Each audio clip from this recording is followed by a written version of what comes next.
Well, it's weekly wrap time, and Chris, it's lovely to see your face this week. We haven't actually done a weekly wrap for quite some time together. No, forgotten what you look like, Sam. And but anyway, good to be back. I've still got these lovely curls, so it's all good. Whatever you reckon. So we'll get straight into it. There's not actually too much to report from the past week, so we're actually just going to start with what's coming up this week, if that's okay. That is okay.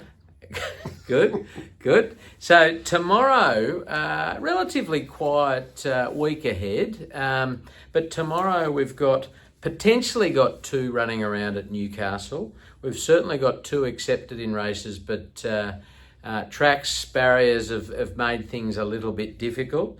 Starting with Pierront, he's in race 1 tomorrow in the maiden over 1890.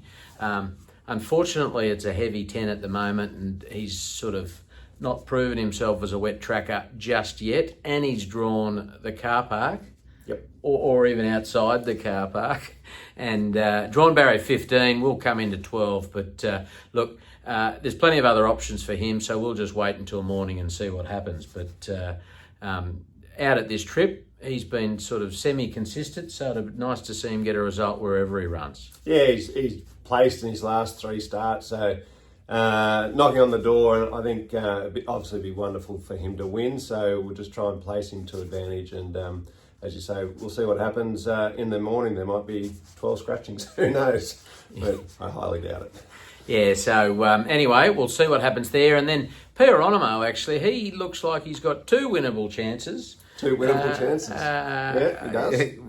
English has never been my strong suit. He is in a super maiden tomorrow at Newcastle. He's drawn barrier 5 over 1,500 metres, and he looks like he's coming off a good first up run. And he's also nominated at Dubbo on Sunday over 14, and we'll make some calls on that overnight as well. But he looks well placed. Yeah, he does. I think actually both options.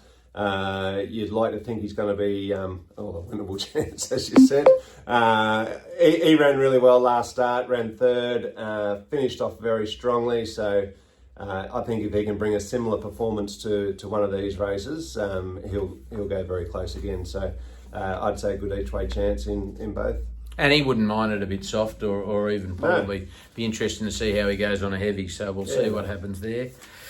Moving on to Monday, we have Sir Artie, who was meant to trial this morning.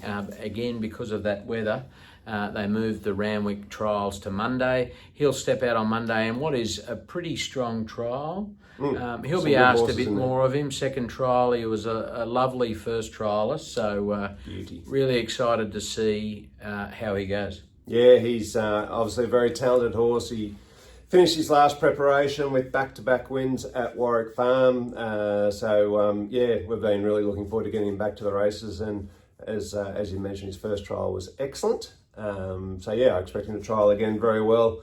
Then against some very nice horses in that field, but it's going to be great to get him back to the track. And then he'll head off to the races, and he's a benchmark 81 now, so he's pretty much a Saturday Metro horse, and we'll see where he goes from there. It'll be exciting. Yeah, I reckon he's got a nice preparation ahead of him.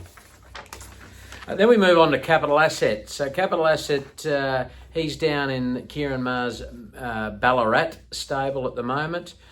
He's coming off a run down there where he pulled up a bit sore, and they've just been working through trying to get him to stretch out a bit with his joints.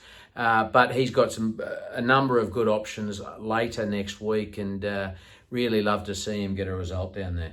Yeah, for sure. It seems like he might be coming towards the end of his career, and as you say, he's just starting to feel things a little bit. So they've helped him out there. He's feeling good now, and they're getting him on track to go around. And we've just got to find that right race for him where he's hopefully going to be a good winning chance. So fingers crossed we can do that. Absolutely. And then Friday morning trials, we have Diablo Bolt, who just had a little freshen up after his last run in Sydney. He had a little freshen up at the farm, and he looks like he'll trial next Friday, and with a grand final of the Ipswich Cup in a couple of months' time. the target. Yeah, exactly, which is exciting, isn't it? It's going to be great seeing the Iron Horse back in action. He's given everyone such a great ride, such a consistent horse, very honest. So can't wait to see him get back to the track. I've got a real soft spot for him. Never heard you call him the Iron Horse. Well, he is, isn't he? That's appropriate. Fair enough. That's a good name. Good name. So that's it for the week. Good luck to the runners over the coming week. It'd be great to get a few wins on the board this coming week, and then we're off to Brisbane for the carnival.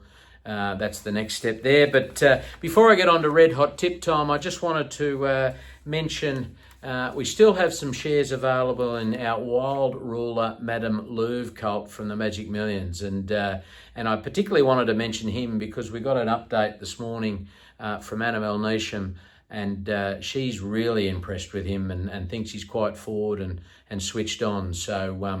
So I just wanted to mention him, Chris. Yeah, no, he's a lovely colt. Actually, Annabelle, she's always really liked him, hasn't she? She took a real shine to him on his first time through the stables, last preparation, and nice to see that's continued this time through as well. And he's progressing through his education really well there. Popped out of the gates this morning, did that very well. And the thing I've loved too is how much he's developed physically as well, which is, he just looks outstanding. So an exciting prospect. I think we've dubbed him the athlete, haven't we, in the past, and I think he's following suit with that. So exciting horse, yeah. And we've had a lot of success, and you in your long period with Triple Crown, but a lot of success with first season sires. So he's a bit of an unknown, but get in first. Yeah, look, he's got all the credentials of what we look for in a first season stallion. It's where you can get some good value, like we did with this bloke, and Wild Ruler was a very, very fast Group 1 winning son of Snitzel, so the bloodlines are there to do it, the performance was there to do it, and he's a physical type, was outstanding as well, and it looks to have passed on to this colt, which is very exciting. Yeah, so if you're keen to get involved or want more information, don't hesitate to give me a call.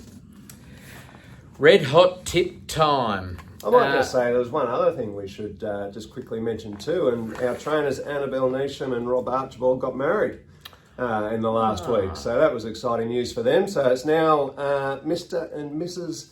Archibald. Yeah, so I'm a genius. I think I messed that up about 3 or 4 months ago. I called her Annabelle Archibald. You're just ahead of your time. Ahead of my time. So, very excited for them. So congratulations. Lovely couple, and it's great to see. Looked fantastic. I saw a couple of photos this morning. It looked great. Yeah. So, Red Hot Tip Time. Last week, not so red hot. So we won't talk about that at all. Never happened. Absolutely. So, tough weekend now with all the weather and all of that sort of stuff. What do you got? Plenty. Plenty? Well, yeah. Need a few options. So, we didn't have many runners this week, so I thought I'd put in a couple of extra tips. Now, Hawkesbury is the Metro meet in Sydney this week. Race 3, just for the 2-year-olds. I know I always say I'm not going to go to 2-year-olds, but I can't help myself. Aerodrome with Regan Bayliss on board, I think, is a good winning chance there at $2.15. Not a lot of value there, Sam. I know you don't need to say it. Wet Tracker? Don't know. Okay. Race 4, Spanish Fox at 6-1 with Zach Waddick on board, claiming there, which will come in handy for a win. In fact, all of these are wins at Hawkesbury. Race 7 in the Hawkesbury Crown, I'm going Lady Laguna with Jason Collett for Mr. and Mrs. Archibald. Hopefully they can get a nice win to celebrate their union. And then Eagle Farm, I couldn't help myself, had a little sneak peek up there, and early in the day, race 1, French Endeavour with CJ Graham on board, I thought was an each way chance. And in the Queensland Guineas, race 7. Each way. Yeah. It's paying $5 for the win. Yep. So that you put one house on, you get 5 back. Don't do that. Race 7, Queensland Guineas, Wonder Boy, Jamie Mott on, and that is a good winning chance. Paying. 5 to 1. Well done.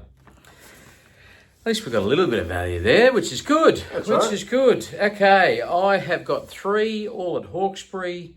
Race 6, the Hawkesbury Guineas. Number 2, Snitzer Nova, paying $7.50. Race 7, Hawkesbury Crown. I'm against you and the Archibalds. I am on number 4, Roots in the Waller Camp, paying $17. 17. So Look each way, I'd go each way on this one. I don't often. Oh, I but, thought you were only a winning man. well, likes the wet track. So Okay. we'll see if gonna Lady get it. Laguna does. And then race 9, the Gold Rush. I am on.